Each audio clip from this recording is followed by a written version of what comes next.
Hello everyone, जय हिंद दोस्तों। मैं आयुष अग्निहोत्री आप सभी का स्वागत करता हूं महिंद्रास के ऑफिशियल यूट्यूब चैनल पर। आप देख पा रहे हैं ST08A का डिस्कशन हम लेकर आ चुके हैं। एवरी मंडे आपका ST डिस्कशन होता है, आप सभी कनेक्ट होते हैं, है ना। और ये आपकी ST जो होती है ये ऑफलाइन होती है आपकी ब्रांचेस में, है ना। तो जो आपकी ऑफलाइन ST होती है उसका डिस्कशन एवरी मंडे आपका आता है। आप एवरी मंडे कनेक्ट हुआ करें, अपने आंसर्स देखा करें, कौन से आंसर्स आपके क्या राइट आंसर है, क्या एक्सप्लेनेशन है, क्या एडिशनल पॉइंट होंगे, वो सारे पॉइंट आपको चेक करने होते हैं, है ना। तो बिल्कुल एवरी मंडे कनेक्ट हुआ करें। मॉर्निंग 11 AM हो चुका है। जनरल अवेयरनेस का डिस्कशन आपका 11 AM से स्टार्ट होता है। तो चलिए शुरू करते हैं आज के डिस्कशन को। ऑफलाइन एसटी आप दे रहे हैं, बहुत अच्छी बात है ना। जो लोग एसटी नहीं दे रहे हैं वो भी देना शुरू करें, है ना। आप डिस्कशन में फर्स्ट टाइम आए हैं तो एवरी मंडे कनेक्ट हुआ करें। तो चलिए, जो जनरल अवेयरनेस का पार्ट रहता है वो हमारा 76 नंबर क्वेश्चन से शुरू होता है और 100 नंबर क्वेश्चन तक रहता है, यानी 25 का पार्ट रहता है डियर। ऑफलाइन एसटी कराने का मोटिव है आपकी स्पीड और एक्यूरेसी पर काम करना, ठीक है, एक प्रैक्टिस होना। और वैसे तो ऑनलाइन आपका मेन एग्जाम होता है और एग्जाम की प्रैक्टिस के लिए आप ऑनलाइन अपने एसटी पोर्टल के थ्रू भी एसटी देते हैं और इसके साथ ही हमारी लैब में भी आप एसटी देते हैं। लेकिन एक ऑफलाइन एसटी होती है, उसका डिस्कशन होता है, जिससे आप बहुत अच्छे से कनेक्टेड फील कर पाते हैं, क्योंकि हम बचपन से पुट पेन टू पेपर काम कर रहे होते हैं। तो इस वजह से हमारे लिए ऑफलाइन एसटी बहुत ही यूजफुल रहती है, एक अच्छा स्टार्ट मिलता है हमें, ठीक है। तो चलिए चलते हैं, शुरू करते हैं अपना डिस्कशन। 76 नंबर क्वेश्चन, पहला क्वेश्चन आ रहा है और इस क्वेश्चन का क्या आंसर होने वाला है, यह आंसर आपको बताना है आपने अपनी एसटी में क्या आंसर किया था। To know your customer guidelines were issued by in the year। भाई किसके द्वारा और कब शुरू की गई थी नो योर कस्टमर गाइडलाइंस, कब आई थी। बहुत ही अच्छा क्वेश्चन है, फटाफट आपको बताना है क्या आंसर आपने अपने एसटी में किया था वो बताना है, और इसके बाद फिर क्या आंसर किया था आपने बताना है ना। फिर हम चलते हैं आपके आंसर की तरफ, देखेंगे क्या आंसर होने वाला है। तो आपने क्या आंसर किया था फटाफट से बताएं, है ना, फटाफट से बताएंगे आप सभी कि आपने इस क्वेश्चन का आंसर अपनी एसटी में क्या किया था जब आपने एसटी दी थी, ठीक है। चलो हम लोग चलते हैं आंसर की तरफ, देखते हैं राइट आंसर क्या होने वाला है। चले आंसर की तरफ, तो चलिए फटाफट बिल्कुल। अच्छा एक और बात है भाई, लिंक को शेयर कर दीजिएगा फटाफट से, जिससे और भी पार्टिसिपेंट्स क्या हो सके, हमारे कनेक्ट हो सके। तो इस वजह से लिंक को जरूर से जरूर शेयर कर दीजिएगा, ठीक है, लिंक को जरूर शेयर कर दीजिएगा। तो चलिए चलते हैं आंसर की तरफ। राइट आंसर आ रहा है आपका ऑप्शन फिफ्थ राइट हो जाएगा, आरबीआई एंड 2005। तो आरबीआई के द्वारा डियर इसको क्या किया गया था, गाइडलाइंस लाई गई थी और 2005 में फाइनली इनको क्या कर दिया गया था, शुरू कर दिया गया था। तो आरबीआई 2005 यहाँ पे आ जाएगा आपका, आरबीआई 2005, आरबीआई 2005। क्लियर। चल चलते हैं एक्सप्लेनेशन की तरफ। एक्सप्लेनेशन दिया है, KYC is an acronym for know your customer, full form know your customer है, a term used for customer identification process। KYC has two components, identity and address। देखिए KYC अगर हम अपडेशन में बात करें डियर, जब भी होती है तो दो चीजें बेसिकली आपसे मांगी जाती हैं। एक होता है photo ID proof, photo identity proof. Photo ID proof का मतलब होता है कि आपका पैन कार्ड हो गया, आधार कार्ड हो गया, कोई भी ऐसा डॉक्यूमेंट, कोई भी ऐसा आईडी जिसमें आपका फोटो क्लियरली मेंशन हो और आपको पहचाना जा सके कि हाँ भाई ये वही पर्सन है जो ये आई कार्ड में है और जो हमारे सामने खड़े हुए हैं, ठीक है। तो इस तरह से आप केवाईसी से आईडी से पहचान सकते हैं। तो वो पैन कार्ड हो गया, ड्राइविंग लाइसेंस हो गया, आधार कार्ड हो गया, ये आपका हो गया। और दूसरा अगर हम बात करें तो एड्रेस प्रूफ, जिससे हम एड्रेस को वेरीफाई कर सके। तो सबसे पहला आइडेंटिटी, आइडेंटिटी यानी आईडी कार्ड, और एड्रेस प्रूफ, एड्रेस प्रूफ। और इसके साथ ही दो पासपोर्ट साइज फोटोग्राफ भी मांगी जाती है, ठीक है, जैसे फोटोग्राफ को अपडेट किया जा सके, किसके पास, बैंक अपने पास उसको अपडेट कर सके। केवाईसी बहुत इंपॉर्टेंट है फ्रॉडुलेंट एक्टिविटीज को रोकने के लिए, किसी भी फ्रॉड से बचने के लिए केवाईसी अपडेशन बहुत ही इंपॉर्टेंट रहता है, ठीक है। तो राइट आंसर आरबीआई 2005 यानी ऑप्शन फिफ्थ आपका राइट हो जाएगा, ठीक है।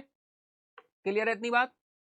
चलो इसी के साथ चलते हैं नेक्स्ट क्वेश्चन की तरफ। नेक्स्ट क्वेश्चन आ रहा है भाई, what do payment aggregator facilitate for e commerce sites and merchants. Payment aggregators e commerce साइटों और व्यापारियों के लिए क्या सुविधा प्रदान करते हैं। Creating there payment system, accepting only credit cards, handling shipping logistics, streamlining the payment process, managing customer services, है ना। तो बताएं फटाफट से क्या आंसर किया था आपने अपनी एसटी में, जब आपने ये एसटी दी थी। ब्रांच में। तो क्या आंसर किया था फटाफट से बताएंगे आप सभी, है ना। फिर हम लोग चलते हैं इसके आंसर की तरफ, देखेंगे राइट आंसर क्या होने वाला है।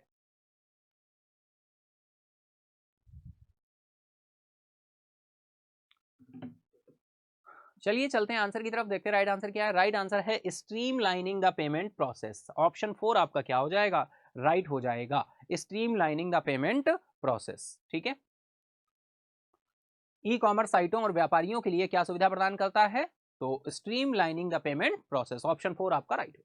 नेक्स्ट क्वेश्चन इज, इसका एक्सप्लेनेशन देख लेते हैं। पेमेंट एग्रीगेटर ऐसी संस्थाएं जो ई कॉमर्स साइटों और व्यापारियों को ग्राहकों से विभिन्न भुगतान उपकरण स्वीकार करने की सुविधा प्रदान करती है। ठीक है, streamlining the payment process. Payment aggregators are entities that facilitate e-commerce sites and merchants to accept various payment instruments from the customers. Option 4 आपका राइट हो जाएगा। चलिए next question is, which sector attracted the highest share of gross inward FDI equity flows among the mentioned sectors? उल्लिखित क्षेत्रों में से किस क्षेत्र ने सकल आवक FDI इक्विटी प्रवाह का सबसे अधिक हिस्सा आकर्षित किया है? ऑप्शन है आपके manufacturing, retail and wholesale trade, electricity and other energy sectors, financial services या फिर इंफॉर्मेशन टेक्नोलॉजी। फटाफट आंसर करेंगे आप सभी। क्या आंसर किया था आपने अपनी एसटी में, फटाफट से बताएंगे आप सभी। क्या आंसर किया था आपने अपनी एसटी में, है ना। बहुत ही अच्छा क्वेश्चन है। सकल आवक एफडीआई इक्विटी प्रवाह का सबसे अधिक हिस्सा आकर्षित किया है, तो राइट आंसर है मैन्युफैक्चरिंग। किसने आकर्षित किया भाई, manufacturing. Manufacturing is most important. Right is भाई, देखो इसका मुख्य कारण है भारत में एफडीआई नियमों का आसान होना माना जाता है, कारोबार सुगमता से हो पाता है और भारत में आज शीर्ष 100 क्लब में से है। ठीक है ना। ईओडीबी जो है, ease of doing business, ease of doing business 100 clubs हैं भाई। The main reason for this consider to be ease of FDI rules. FDI rules को हमने बहुत ही फ्लेक्सिबल, बहुत ही नॉर्मल बनाया, है ना। एफडीआई इंडिया में दो तरह से भाई, कितने रूट हैं एफडीआई आने के, दो रूट हैं। एक है आपका गवर्नमेंट रूट, गवर्नमेंट रूट, और दूसरा है आपका automatic route, automatic route. Government route और automatic route, first is government route, second is automatic route. FDI बहुत सारे अबव 10%, हमेशा ही एफडीआई आपका 10% से क्या रहती है, अबव रहता है। FDI that is foreign direct investment, बहुत ही सिंपल सा फुल फॉर्म है, फॉरेन डायरेक्ट इन्वेस्टमेंट। एफडीआई की बात करें तो बताइए, पब्लिक सेक्टर बैंक में एफडीआई लिमिट कितना, बताओ भाई। एडिशनल क्वेश्चन भी आपसे मैं पूछ रहा हूं, पब्लिक सेक्टर बैंक में एफडीआई लिमिट कितनी है? पब्लिक सेक्टर बैंक में FDI limit 20%। Private sector bank में एफडीआई लिमिट कितना है भाई, बताओ। प्राइवेट सेक्टर बैंक, तो प्राइवेट सेक्टर बैंक में एफडीआई लिमिट कितना है, 74%। ठीक है, तो ये कुछ एडिशनल पॉइंट भी आपको ध्यान रखने। Ease of doing business, top 100 clubs हैं in the terms of ease of doing business, FDI rules के आसान होने की वजह से। तो राइट आंसर आपका ऑप्शन फर्स्ट हो जाएगा, मैन्युफैक्चरिंग। ठीक है, चलो चलते हैं नेक्स्ट क्वेश्चन की तरफ। नेक्स्ट क्वेश्चन है, what key interest rate is anticipated to remain steady at 6.5% throughout most of the fiscal year 2024 and 25 as per the RBI projections. भाई आरबीआई के अनुसार वित्तीय वर्ष 2024-25 के अधिकांश समय में कौन सी प्रमुख ब्याज दर 7.5% पर स्थिर होने का अनुमान है? तो कौन सी ब्याज दर है जो 6.5% पर स्थिर होने का अनुमान है? ऑप्शंस आपके दिए हुए हैं, repo, reverse repo rate, bank rate, CRR और एसएलआर। भाई बहुत आसानी से आप इसको जानते हो, है ना। 6.5% क्या है, क्या आंसर किया था, रेपो रेट। यानी रेपो रेट आपका 6.5%। अभी हाल ही में बाय मंथली पॉलिसी रिपोर्ट्स आई, है ना, फेब यानी FY24 की last bimonthly policy report आई, तो इसमें फाइनली अनचेंज रखा गया है, कोई भी चेंजेस नहीं किए गए हैं। और 6th bimonthly policy report आई, 6th bimonthly policy report निकल कर आई और यहां पर कितना, नो चेंज रहा है, रेपो रेट 6.50 ही रहा। रिवर्स रेपो रेट आपका प्रेजेंट टाइम कितना भाई, 3.35। इसे पहले रोका गया और इसकी जगह रिप्लेस किसे किया गया, रिवर्स रेपो रेट की जगह एसडीएफ को। एसडीएफ परसेंटेज कितना है प्रेजेंट टाइम, टेम्परेरी रूप से रिवर्स रेपो रेट की जगह कौन काम कर रहा है, एसडीएफ कर रहा है, और एसडीएफ परसेंटेज कितना है, 6.25% है। SDF stands for standing deposit facility rate, standing deposit facility rate, ये हो जाएगा। बैंक रेट की बात करें तो इन प्रेजेंट बैंक रेट कितने परसेंट है, 6.75% है। 25 बेसिस पॉइंट के डिफरेंसेस चल रहे हैं, तभी देखिए रेपो रेट, बैंक रेट जो होगा वो हमेशा रेपो रेट से क्या होगा, 25 बेसिस पॉइंट ज्यादा होगा। और जो रिवर्स रेपो रेट है, रिवर्स रेपो रेट की जगह इन प्रेजेंट एसडीएफ काम कर रहा है, तो एसडीएफ हमेशा रेपो रेट से क्या होगा, 25 बेसिस पॉइंट कम होगा। सीआरआर और एसएलआर ये भाई रिजर्व रेशियो होते हैं, दो रिजर्व रेशियो सीआरआर की बात करें 4.50% पर है, एसएलआर की बात करें तो ये 18% है। ये दोनों रिजर्व रेशियोज हैं, ठीक है। क्या है ये दोनों, रिजर्व रेशियो, रिजर्व रेशियो।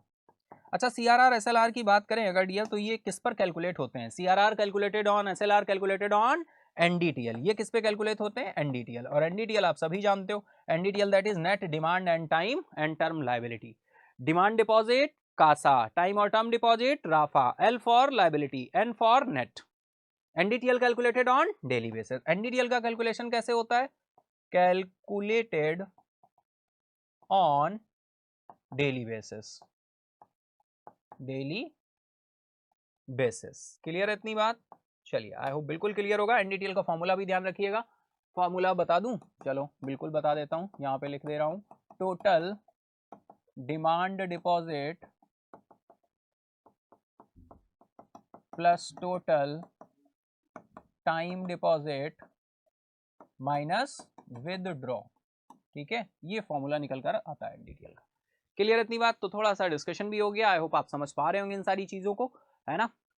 और कहीं ना कहीं ऑनलाइन ऑफलाइन आपने क्लास की है तो इन चीज़ों को डिटेल में आपने समझा और सीखा होगा, ठीक है। अच्छा देखो, ये डिस्कशन तो मंडे को होता है, जो लोग मॉर्निंग सेशन नहीं आते हो करंट अफेयर, उस सेशन में आया करो, सुबह एक सेशन होता है करंट अफेयर का। अगर आप ओनली ऑन केवल डिस्कशन में ही आते हो तो भाई मॉर्निंग क्लास में भी आया करो, सुबह 7 बजे होती है, डेली होती है, उसको फॉलो करना शुरू करो, नोट्स बनाना शुरू करो करंट अफेयर्स के, बहुत अच्छे और इंटरेस्टिंग तरीके से आप चीज़ों को कनेक्ट कर पाओगे। अगर आपको इंटरेस्ट नहीं आता है तो आना शुरू हो जाएगा, और अगर इंटरेस्ट आता है तो फिर आप और भी अधिक इंजॉय करोगे, ठीक है। चलो, The repo rate is the interest rate at which the RBI lends to commercial banks। अच्छा, रेपो रेट होता क्या है एक्चुअल में, रेपो रेट एक ऐसा रेट होता है जब कोई कॉमर्शियल बैंक आरबीआई से, जब कोई कॉमर्शियल बैंक आरबीआई से 90 दिन या उससे कम के लिए लोन लेता है, तो लोन जिस रेट पर मिलता है उसी रेट को हम क्या कहते हैं, रेपो रेट।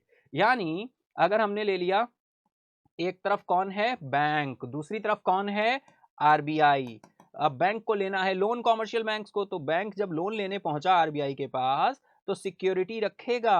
अब सिक्योरिटी के बिहाफ पे क्या, गवर्नमेंट सिक्योरिटी रख सकता है ना, गोल्ड रख सकता है, फॉरेन करेंसी रख सकता है। ये सोचो बिस्किट रखे हैं इसने, आप कहेंगे सर बिस्किट, बिस्किट भैया गोल्ड के हैं, गुड्डे के नहीं है, ठीक है। तो ये सिक्योरिटी जाएगी आरबीआई के पास, उसके बिहाफ पे लिक्विडिटी क्या होगी, आएगी, ठीक है। तो यही प्रोसेस क्या कहलाता है, रेपो रेट। लेकिन ये लोन कितने दिन के लिए लिया गया है, लेस देन 90 डेज, 90 दिन या 90 दिन से कम के लिए लोन लिया जाता है। तो लोन जिस रेट पर मिलता है उसी रेट को हम रेपो रेट कहते हैं, जो कि प्रेजेंट टाइम कितना है, 6.50%। चलिए, बहुत ही अच्छे तरह से हमने इसको डिस्कस किया आपके साथ। चलते हैं नेक्स्ट इज, नेक्स्ट क्वेश्चन आ रहा है, when is the international day for epidemic preparedness observed each year. प्रत्येक वर्ष अंतर्राष्ट्रीय महामारी तैयारी दिवस कब मनाया जाता है, 25 ऑफ दिसंबर, 27 ऑफ दिसंबर, 31 दिसंबर, 1 जनवरी या फिर 14 फेब। फटाफट बताएं, अच्छा क्वेश्चन है, डायरेक्टली डेज से इंपॉर्टेंट क्वेश्चन हमारे एग्जाम में पूछ दिए जाते हैं, पता होने चाहिए। तो बताएं फटाफट से क्या आंसर होने वाला है, क्या आंसर किया था आपने अपनी एसटी में, बिल्कुल फटाफट से आपको बताना है। When is the international day for epidemic preparedness observed each year. चलेंगे आंसर की तरफ, देखते हैं राइट आंसर क्या है। राइट आंसर है आपका 27 ऑफ दिसंबर, ठीक है। एक्सप्लेनेशन देख लेते हैं भाई। International day for of epidemic preparedness every year on December 27 December the world unites to observe the international day of epidemic preparedness. 27 of December को मनाया जाता है, डायरेक्टली आपको ये डे ध्यान रखना है डियर, टू द पॉइंट है क्वेश्चन ये, है ना। अंतरराष्ट्रीय महामारी तैयारी दिवस कब मनाया जाता है, 27 ऑफ दिसंबर को। Next is, which entities received the latest approval for payment aggregator license from the RBI। किन संस्थाओं को आरबीआई से भुगतान एग्रीगेटर लाइसेंस के लिए नवीनतम मंजूरी प्राप्त हुई है। ऑप्शन आपके सामने दिए हुए हैं बहुत सारे, आपको उसी के बिहाफ पे आंसर करना है। संस्थाओं को आरबीआई से भुगतान एग्रीगेटर लाइसेंस की नवीनतम मंजूरी प्राप्त हुई है भाई। देखो भाई, रेजा पे है कैश फ्री पेमेंट, पेटीएम है Razorpay Cashfree payments, PayMate India and Paytm, open financial, in cash, तो चलेंगे आंसर की तरफ, बताएं क्या आंसर किया था आपने और हम लोग चलते हैं आंसर की तरफ। राइट आंसर निकल कर आ रहा है ऑप्शन 4 आपका राइट हो जाएगा। रेजर पे है, कैश फ्री पेमेंट्स हैं, है ना, कैश फ्री पेमेंट्स हैं, ओपन फाइनेंशियल्स हैं, देन इन कैश है, गूगल पे है and last is PayMate India है। तो ये आपके 6 इंस्टीट्यूशंस हो जाएंगे, 6 इंस्टीट्यूशंस हो जाएंगे, भुगतान एग्रीगेटर हो जाएंगे आपके, ठीक है। एक्सप्लेनेशन देख लेते हैं भाई। एक्सप्लेनेशन देखो क्या आ रहा है, the final nod for the payment aggregator licence has come for Razorpay, है ना। सूत्रों ने बिजनेस लाइन को बताया कि रोजा पे, Cashfree payments, open financial, in cash, Google पे एंड पेमेट इंडिया के लिए पेमेंट एग्रीगेटर लाइसेंस की अंतिम मंजूरी क्या हो गई है, आ गई है। और ये अंतिम मंजूरी देगा कौन, आरबीआई, है ना। चलो नेक्स्ट क्वेश्चन आ रहा है, what is the latest figure for India's foreign exchange reserves as of December 2023। भाई किन संस्थाओं को आरबीआई से भुगतान एग्रीगेटर लाइसेंस के लिए नवीनतम मंजूरी प्राप्त हुई है। ओ हो, देखिए यहाँ पे डियर, यहाँ पे ये देखिए, ये हिंदी लास्ट क्वेश्चन की आ गई है, तो स्किप करेंगे इसको। वही मैं कहूँ ये क्वेश्चन रिपीट हुआ है क्या, लेकिन क्वेश्चन नहीं रिपीट है, केवल ये हिंदी में जो है ट्रांसलेशन ये आपका चेंज है। What is the latest figure of India's foreign exchange reserves as of December 2023। भाई लेटेस्ट इंडिया का जो फॉरेन एक्सचेंज रिजर्व है वो कितना रहा दिसंबर 2023 का, फॉरेन एक्सचेंज रिजर्व पूछा गया, डायरेक्टली इंपॉर्टेंट हो जाता है दिसंबर 2023 foreign exchange reserve, foreign exchange reserve पूछा गया है। तो बताएं 700 बिलियन डॉलर है, 708 बिलियन डॉलर है, 709 बिलियन डॉलर है, या फिर 716 बिलियन डॉलर है, या फिर 725 बिलियन डॉलर है। तो बताएं क्या आंसर किया था आपने अपनी एसटी में। फिर हम लोग चलेंगे इसके आंसर की तरफ, देखेंगे क्या आंसर होने वाला है ना। चला जाए तो चलिए चलते हैं आंसर की तरफ, देखते हैं राइट आंसर क्या है। राइट आंसर है 716 बिलियन डॉलर। ऑप्शन 4 आपका क्या हो जाएगा, राइट हो जाएगा, 716 बिलियन डॉलर।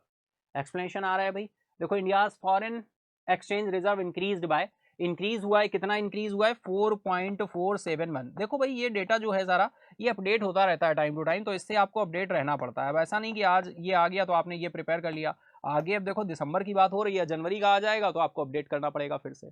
जैसे जीएसटी कलेक्शन हो गया, अपडेट रखना पड़ेगा, फॉरेन एक्सचेंज रिजर्व हो गया, अपडेट रखना पड़ेगा, यूपीआई ट्रांजेक्शंस का फिगर आता है, अपडेट रखना पड़ेगा, इन्फ्लेशन रेट अपडेट रखना पड़ेगा, ये आपके repo rate, reverse repo rates यानी interest rates and policy rates update रखने पड़ेंगे, ठीक है। तो ये सारी चीजें अपडेट रखनी होती है time to time. GDP growth rate update रखना होगा, है ना। तो चलो भारतीय रिजर्व बैंक का द्वारा जारी नवीनतम आंकड़ों से पता चलता है कि 22 दिसंबर 2023 को समाप्त सप्ताह में भारत का विदेशी मुद्रा भंडार 4.471 बिलियन अमेरिकी डॉलर बढ़कर 620.44 बिलियन अमेरिकी डॉलर हो गया, जो 21 महीने के उच्चतम स्तर पर है। कैलेंडर वर्ष 2023 में आरबीआई ने अपनी विदेशी मुद्रा निधि लगभग 58 बिलियन अमेरिकी डॉलर क्या किए हैं, ऐड किए हैं। तो फाइनल ये डियर अगर हम बात करें 620 बिलियन डॉलर ये रहा, फिर इसके बाद में फाइनल ये 616 बिलियन डॉलर पर पहुंचा है। तो ऑप्शन 4 आपका यहाँ पर राइट हो रहा है। और चलिए चलते हैं इसी के साथ ही नेक्स्ट आ रहा है, which cooperative bank located in Ahmedabad Gujarat faced the highest penalty. Gujarat के अहमदाबाद में स्थित किस सहकारी बैंक को सबसे अधिक जुर्माने का सामना करना पड़ा है। भाई सबसे अधिक जुर्माना कोऑपरेटिव बैंक पर लगाया है। Cooperative bank located in Ahmedabad में लोकेट करती है। Gujarat face the highest penalty लगी है। कौन सा कोऑपरेटिव बैंक है, the Kutch mercantile cooperative bank limited है, श्री मोरबी नागरिक सहकारी बैंक लिमिटेड है, या progressive mercantile cooperative bank limited है, या फिर भाभर विभाग नागरिक सहकारी बैंक लिमिटेड, या नॉन ऑफ दीज। फटाफट आंसर बताएं, फटाफट क्वेश्चन का आंसर बताएं कि आपने क्या आंसर किया था अपनी एसटी में, है ना। आंसर बताएंगे आपने अपने कमेंट, आपने अपनी एसटी जब आपने दी थी तो इस क्वेश्चन को क्या आंसर किया था, ठीक है। तो फटाफट से बताएं भाई। इसी के साथ हम लोग चलेंगे किसकी तरफ, आंसर की तरफ चलते हैं, देखते हैं राइट आंसर क्या होने वाला है। तो राइट आंसर यहां पर निकल कर आ रहा है ऑप्शन 3 आपका, progressive mercantile cooperative bank limited, ठीक है। तो अब ध्यान रखेंगे, अगर ये क्वेश्चन का आंसर गलत हुआ है आपसे तो कोई बात नहीं, अब ध्यान रख लीजिए। अब आगे से आपका क्वेश्चन आएगा तो ये गलत नहीं होने वाला है, ठीक है। चलो एक्सप्लेनेशन देखें। एक्सप्लेनेशन देखो क्या दिया, हाईएस्ट पेनाल्टी 7 लाख इंपोज की गई है progressive mercantile cooperative bank limited पे, लोकेटेड इन अहमदाबाद में लोकेट है, Gujarat. The RBI scrutinized the bank's operations and identified non-compliance that warranted this substantial monetary penalty. Substantial monetary penalty, ठीक है। तो भारतीय रिजर्व बैंक द्वारा जारी नवीनतम आंकड़ों से पता चलता है कि 22 दिसंबर 2023 को समाप्त सप्ताह में भारत का विदेशी मुद्रा भंडार 4.471 बिलियन अमेरिकी डॉलर बढ़कर 620.441 बिलियन डॉलर अमेरिकी डॉलर हो गया, जो 21 महीने का उच्चतम स्तर है। और कैलेंडर वर्ष 2023 में आरबीआई ने अपनी विदेशी मुद्रा निधि में लगभग 58 बिलियन अमेरिकी डॉलर क्या किए हैं, ऐड किए हैं। तो राइट आंसर ऑप्शन थर्ड है। एक्सप्लेनेशन भी फाइनली हमने आपको दिखा दिया, अगर आप स्क्रीनशॉट लेना चाहते हैं तो फटाफट से ले लेंगे। इसी के साथ हम लोग चलेंगे किसकी तरफ, नेक्स्ट क्वेश्चन की तरफ। नेक्स्ट क्वेश्चन बहुत ही सिंपल सा आ रहा है, कर्नाटक में नम्मा कार्गो पहल का उद्घाटन किसने किया भाई? Who inaugurated the Namma cargo initiative in Karnataka? Karnataka में नम्मा कार्गो पहल का उद्घाटन किसने किया? रामालिंगा रेड्डी, अनुराग सिंह ठाकुर, नरेंद्र मोदी, स्मृति ईरानी, अरुण जेटली। ये क्वेश्चन है और इसका आंसर क्या है, फटाफट बताओ भाई। क्या आंसर किया था आपने अपनी एसटी में, है ना, फटाफट से बताएंगे।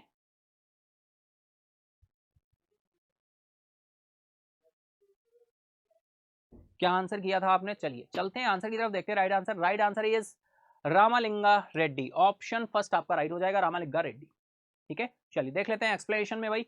केएसआरटीसी ने कर्नाटक में नम्मा कार्गो लॉजिस्टिक का अनावरण किया। कर्नाटक के परिवहन मंत्री रामालिंगा रेड्डी ने केएसआरटीसी रूट की बसों पर कार्गो सेवाओं की शुरुआत करते हुए नम्मा कार्गो ब्रांड नाम के तहत पहल का उद्घाटन किया है, ठीक है। तो रामालिंगा रेड्डी जी ने इसको क्या किया है, उद्घाटन किया है। कर्नाटक की बात हो रही है और नम्मा कार्गो भी ध्यान रख सकते हैं। देखिए अब यहां पे क्वेश्चन की फ्रेमिंग ये थी कि उद्घाटन किसने किया है। नेक्स्ट टाइम क्वेश्चन की फ्रेमिंग हो सकती है कि आपसे पूछा जा सकता है नम्मा कार्गो का उद्घाटन कहां किया गया है, कर्नाटका में, या किस पहल का उद्घाटन किया है नम्मा कार्गो का। तो डिफरेंट डिफरेंट तरीके से क्वेश्चन आपके फ्रेम हो सकते हैं, आपको ध्यान रखना होगा। क्लियर है इतनी बात? चलो तो राइट आंसर ऑप्शन फर्स्ट हो गया है। नेक्स्ट क्वेश्चन आ रहा है भाई, what strategic move has the Reserve Bank of India taken to enhance the accessibility of foreign exchange services? विदेशी मुद्रा सेवाओं की पहुंच बढ़ाने के लिए भारतीय रिजर्व बैंक ने क्या रणनीतिक कदम उठाया है? क्या रणनीतिक कदम उठाया है? विदेशी मुद्रा सेवाओं की पहुंच बढ़ाने के लिए भारतीय रिजर्व बैंक ने क्या रणनीतिक कदम उठाया है? ऑप्शंस आपके सामने दिए हुए हैं। Introducing a new currency note, establishing a digital currency platform, launching a forex correspondent scheme, launching a forex correspondent scheme, implementing stricter regulations on foreign exchange, partnering with international banks। फटाफट बताएं क्या answer किया था आपने अपनी ST में, फटाफट से बताएंगे आप सभी, ठीक है। फिर इसके साथ ही हम लोग चलेंगे किसकी तरफ, आंसर की तरफ चलेंगे, लेकिन उससे पहले आपको आंसर करना होगा, ठीक है।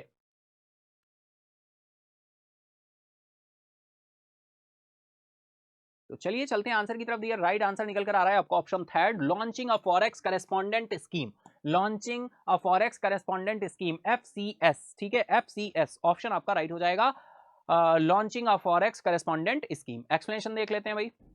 एक्सप्लेनेशन आ रहा है, विदेशी मुद्रा सेवाओं की पहुंच बढ़ाने के लिए एक रणनीतिक कदम में भारतीय रिजर्व बैंक मुद्रा परिवर्तकों की एक अभूतपूर्व श्रेणी शुरू करने के लिए तैयार है, जिसे विदेशी मुद्रा संवाददाता के रूप में जाना जाता है। In a strategic move to enhance the accessibility of foreign exchange services, the Reserve Bank of India is set to introduce a groundbreaking category of money changers known as forex correspondents, ठीक है, forex करेस्पॉन्डेंट्स। तो right answer is option third है आपका।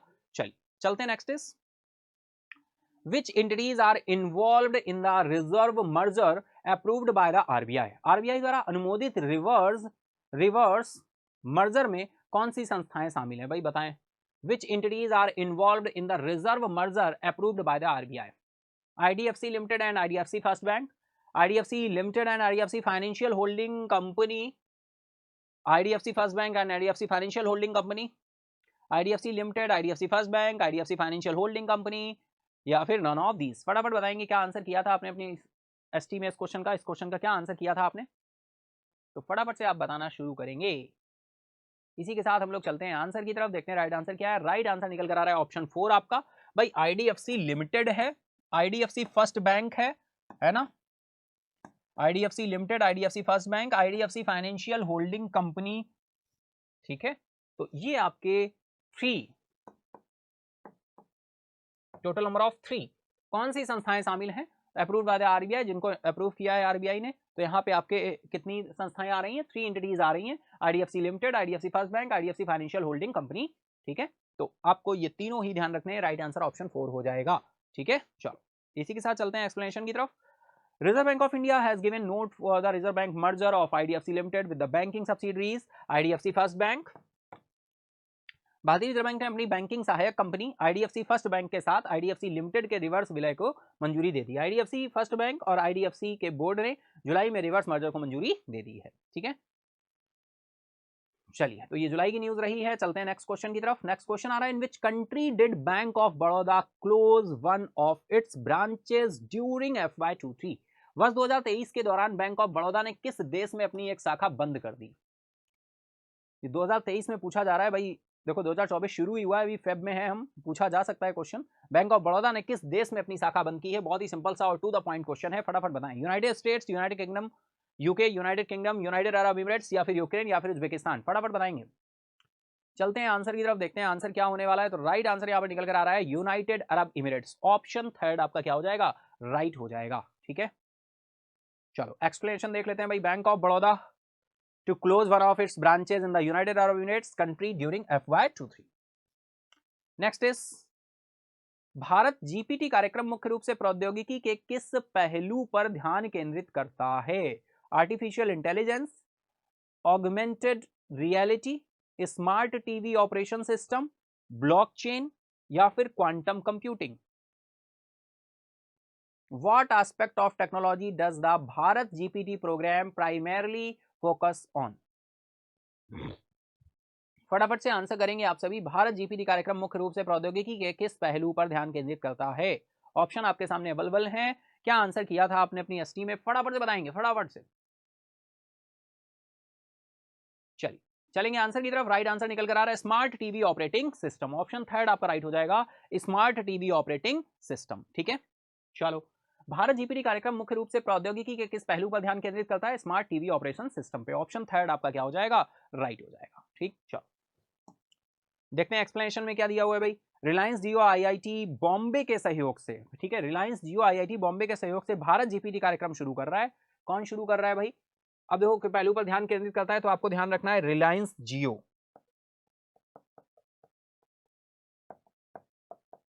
किसके सहयोग से? IIT Bombay के सहयोग से। आईआईटी बॉम्बे के सहयोग से, रिलायंस जियो आईआईटी बॉम्बे के सहयोग से भारत जीपीटी कार्यक्रम शुरू कर रहा है, जिसका लक्ष्य भारत में क्षेत्रों को बदलने के लिए बड़े भाषा मॉडल और जेनरेटिव एआई का लाभ उठाना है। तो ऑप्शन आपका थर्ड क्या हो जाएगा? राइट हो जाएगा, ठीक है। चलो next question is, what type of coverage does GSAT-20 provide including remote areas like Andaman and Nicobar and Lakshadweep island? GSAT-20 Andaman और निकोबार और लक्षद्वीप समूह जैसे दूर दराज के क्षेत्रों सहित किस प्रकार की कवरेज प्रदान करता है? बहुत अच्छा क्वेश्चन है। Regional coverage, national coverage, continental coverage, global coverage, local coverage, फटाफट बताएंगे आप सभी, सभी आंसर करेंगे।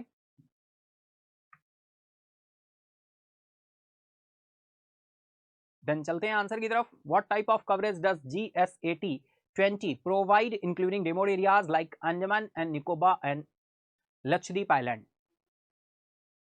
चलते हैं आंसर की तरफ। राइट आंसर निकल कर आ रहा है नेशनल कवरेज। ऑप्शन सेकंड आपका राइट हो जाएगा, नेशनल कवरेज, ठीक है, national coverage.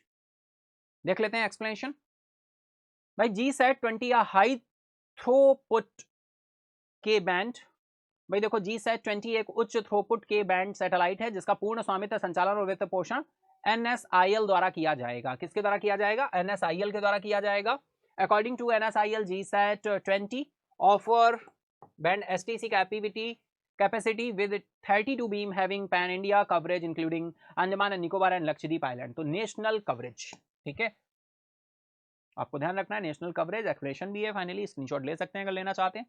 Next is what is mobile ALOHA ALOHA ALOHA recently unveiled the Stanford University. हाल ही में स्टैनफोर्ड यूनिवर्सिटी द्वारा अनावरण किया गया मोबाइल एलोहा, ठीक है भाई, ALOHA ध्यान रखेंगे क्या है। A new type of mobile phone है, a robotic system for space exploration है, या फिर अ टेलीकम्युनिकेशन सैटेलाइट है, a bimanual mobile manipulation robotic system है, and advance deep learning algorithm है।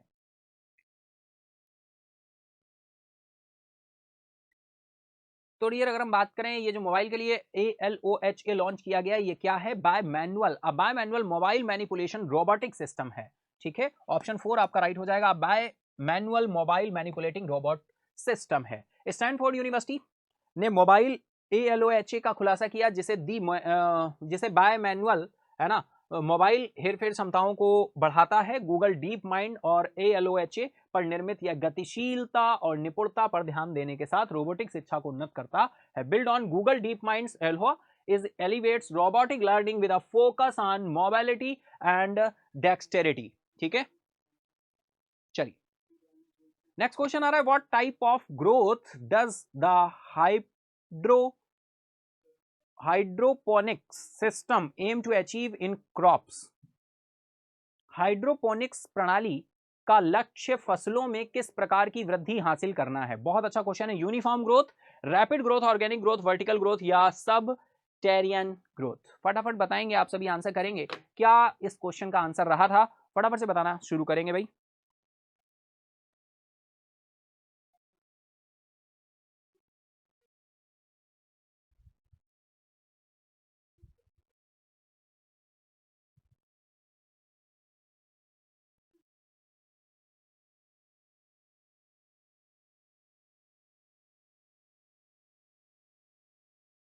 चलिए फटाफट से चलते हैं, आंसर देखते हैं क्या राइट आंसर होने वाला है। राइट आंसर यार यहाँ पर है रैपिड ग्रोथ, ठीक है, रैपिड ग्रोथ। ऑप्शन सेकंड आपका राइट हो जाएगा। हायर यील्ड, अधिक उपज देने के लिए, रैपिड ग्रोथ के लिए वे एक ही स्थान पर पारंपरिक कृषि की तुलना में 3 से 10 गुना अधिक भोजन का उत्पादन करते हैं। पौधे भी आधे समय में बड़े हो जाते हैं।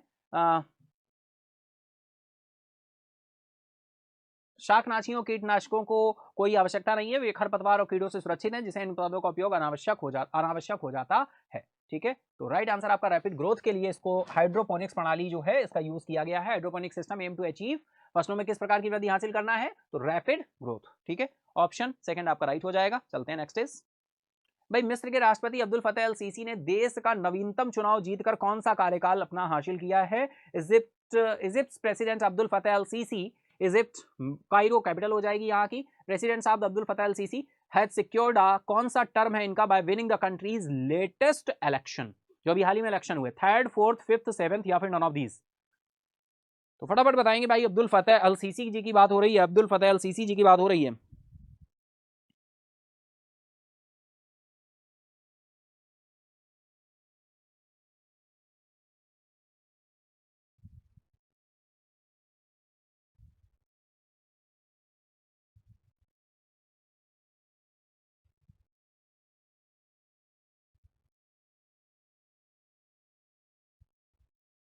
तो चलिए चलते हैं हम लोग आंसर की तरफ।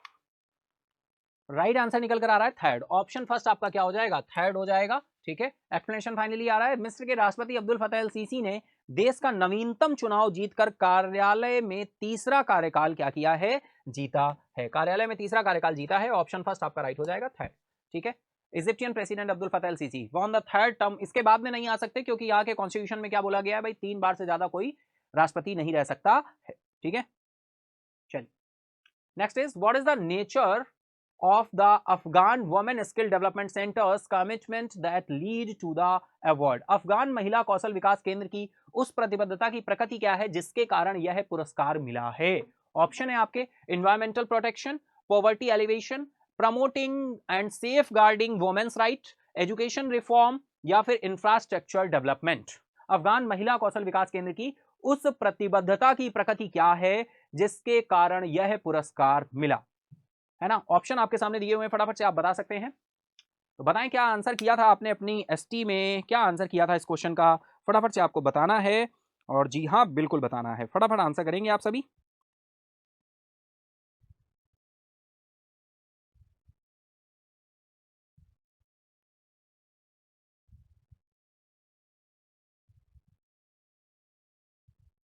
चलिए चलते हैं आंसर की तरफ, देखते हैं राइट आंसर क्या होने वाला है। राइट आंसर निकल कर आएगा option third, promoting and safeguarding women's right. Promoting and safeguarding women's right. Afghan महिला कौशल विकास केंद्र की उस प्रतिबद्धता की प्रकृति क्या है जिसका कारण यह पुरस्कार मिला है। तो राइट आंसर ऑप्शन थर्ड हो जाएगा आपका। ठीक है, चलो नेक्स्ट इज, एक्सप्लेनेशन दिया हुआ है, Finland, a global champion of gender equality, recently conferred the International Gender Equality Prize for 2023 to the Afghan Women Skill Development Center, recognizing their unwavering commitment to promoting and safeguarding the right of women in Afghanistan. लैंगिक समानता के वैश्विक champion Finland ने हाल ही में अफगानिस्तान में महिलाओं के अधिकारों को बढ़ावा देने और उनकी सुरक्षा के लिए उनकी अटूट प्रतिबद्धता को मान्यता देते हुए अफगान महिला कौशल विकास केंद्र को 2023 के लिए अंतर्राष्ट्रीय लैंगिक समानता पुरस्कार से क्या किया है, सम्मानित किया है। तो ऑप्शन आपका क्या हो जाएगा, थर्ड राइट हो जाएगा, जो कि हमने देखा promoting and safeguarding women's right. Promoting and safeguarding women's right, option third आपका राइट रहेगा। ठीक है, चलो एक्सप्लेनेशन भी देख लिया, फाइनली स्क्रीनशॉट लेना चाहते हैं तो ले लेंगे फटाफट से। इसी के साथ चले नेक्स्ट, चलो भैया चलते हैं नेक्स्ट इज, नेक्स्ट क्वेश्चन आ रहा है भाई, which airport reclaimed the title of the world best airport for the year 2023 in the Skytrax award. Skytrax पुरस्कारों में किस हवाई अड्डे ने वर्ष 2023 के लिए विश्व के सर्वश्रेष्ठ हवाई अड्डे का खिताब पुनः प्राप्त कर लिया है? दुबई इंटरनेशनल एयरपोर्ट है, सिंगापुर चेंगई एयरपोर्ट है, हमाद इंटरनेशनल एयरपोर्ट कतर है, हैथ्रो एयरपोर्ट लंदन है, या फिर नन ऑफ दीज है? तो फटाफट आंसर करिए, क्या आंसर किया था आपने अपनी एसटी में, है ना, बताएंगे।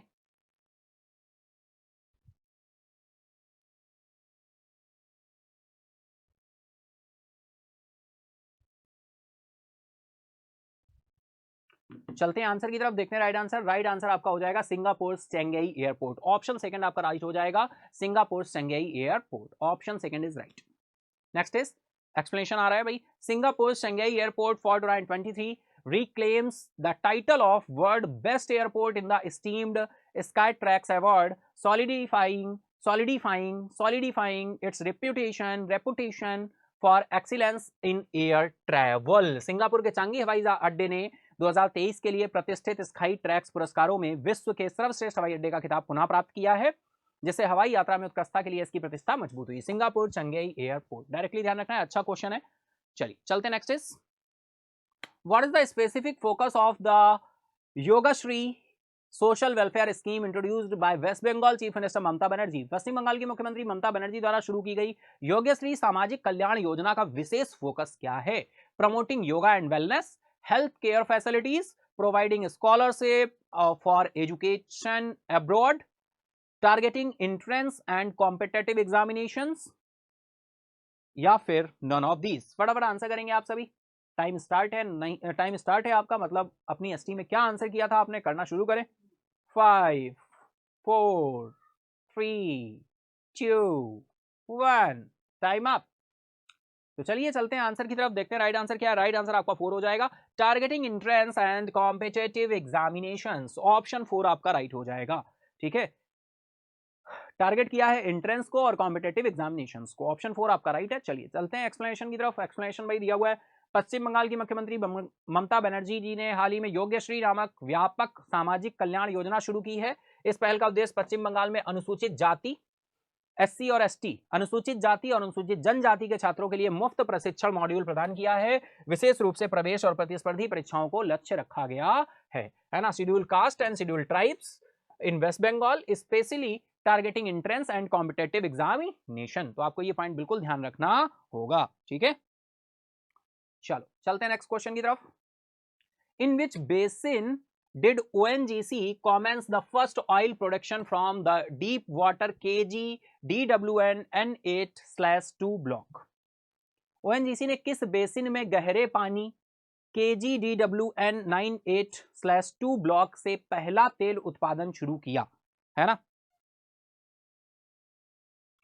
Krishna Godavari basin, Kaveri river basin, Yamuna river basin, Ganga river basin या नन ऑफ दीज? फटाफट आंसर करेंगे आप सभी। क्या आंसर किया था आपने अपनी एसटी में, बताएंगे फटाफट से।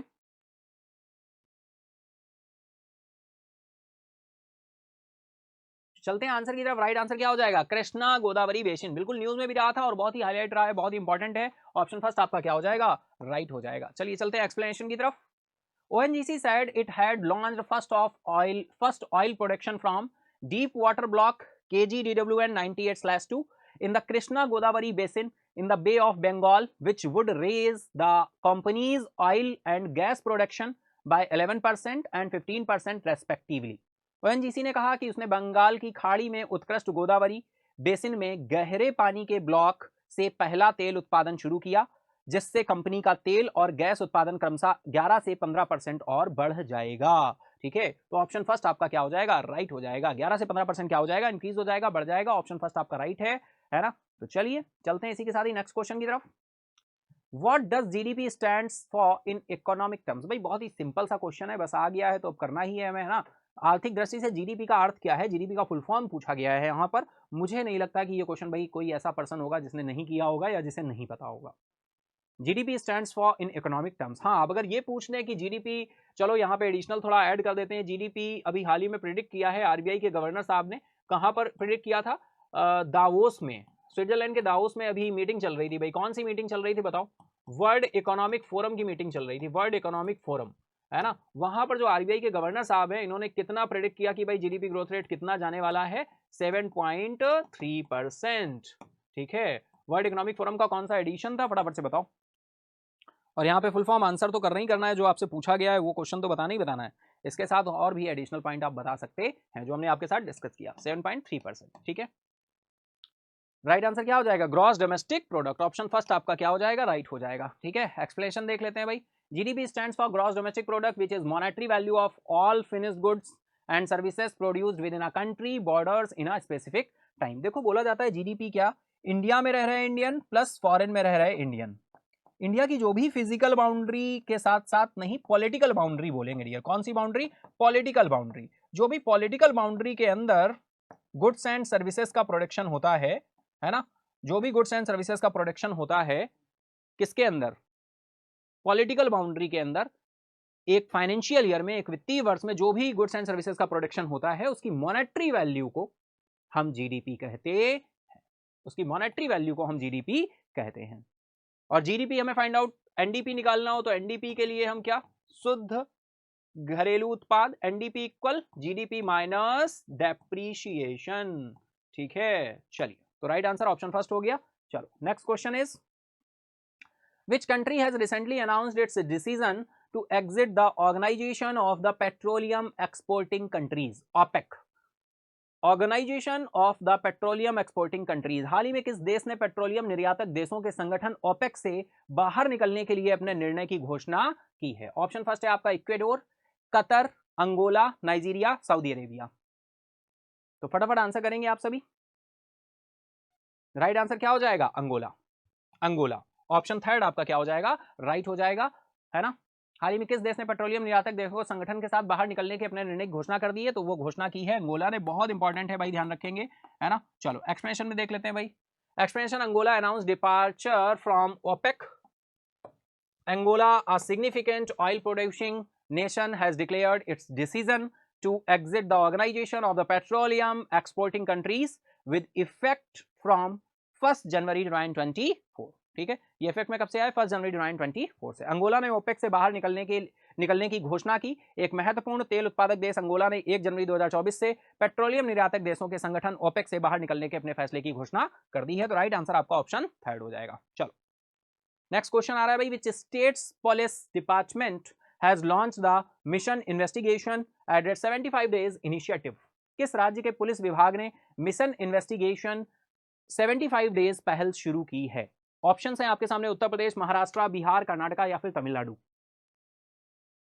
तो आंसर करना आप शुरू करेंगे भाई। क्या आंसर किया था आपने अपनी एसटी में इस क्वेश्चन का? किस राज्य के पुलिस विभाग ने मिशन इन्वेस्टिगेशन एट 75 डेज पहल शुरू की है?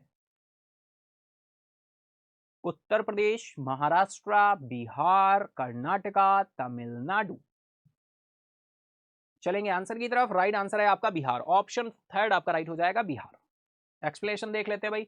Bihar police to launch mission investigation at rate 75 days. The Bihar police has announced the implementation of mission investigation at rate 75 days, aiming to streamline and expedite the criminal justice process in the state.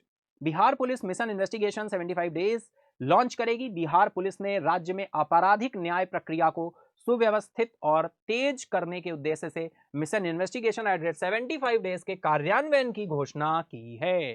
ठीक है, तो right answer आपका option third है।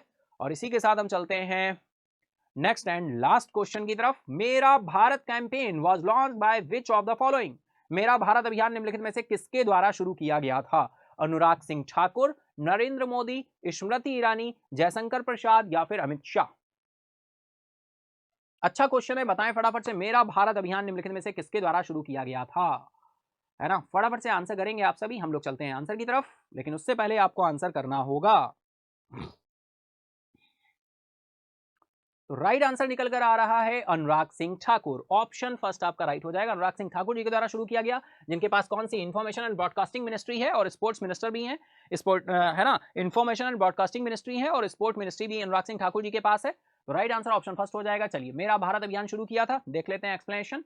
केंद्रीय मंत्री अनुराग सिंह ठाकुर ने हाल ही में मेरा भारत अभियान की शुरुआत के बाद युवाओं को संबोधित किया और वैश्विक मंच पर भारत की उल्लेखनीय प्रगति का भरोसा जताया है। किसने? अनुराग सिंह ठाकुर जी ने। तो चलिए, फर्स्ट इज राइट आंसर है आपका। एक्सप्लेनेशन भी दिया हुआ है, मेरा भारत अभियान शुरुआत युवाओं को संबोधित किया, वैश्विक मंच पर भारत की उल्लेखनीय प्रगति का क्या किया है? भरोसा जताया है। ठीक है, confidence in India's remarkable progress in the global stage. ठीक है, तो ये हमारा अंतिम लास्ट क्वेश्चन था, 100 नंबर क्वेश्चन। एसटी को आपने आई होप एसटी डिस्कशन को बहुत अच्छे से एंजॉय किया होगा। एंजॉय किया है तो सेशन को जरूर लाइक करिए, अपने दोस्तों फ्रेंड के साथ भी शेयर करिए। और अगर अभी तक आपने सब्सक्राइब नहीं किया है या फर्स्ट टाइम कनेक्ट हुए हैं तो फटाफट से चैनल को सब्सक्राइब कर लीजिए, महंद्राज ऑफिशियल को सब्सक्राइब करिए। और मॉर्निंग करंट अफेयर सेशन में जरूर आया करें, जो कि सुबह 7 बजे सेशन होता है, डेली होता है लाइव, है ना? तो डेली सुबह कनेक्ट हुआ करें, वहां से करंट न्यूज को कवर करते हुए चला करें, है ना, देखते हुए चला करें।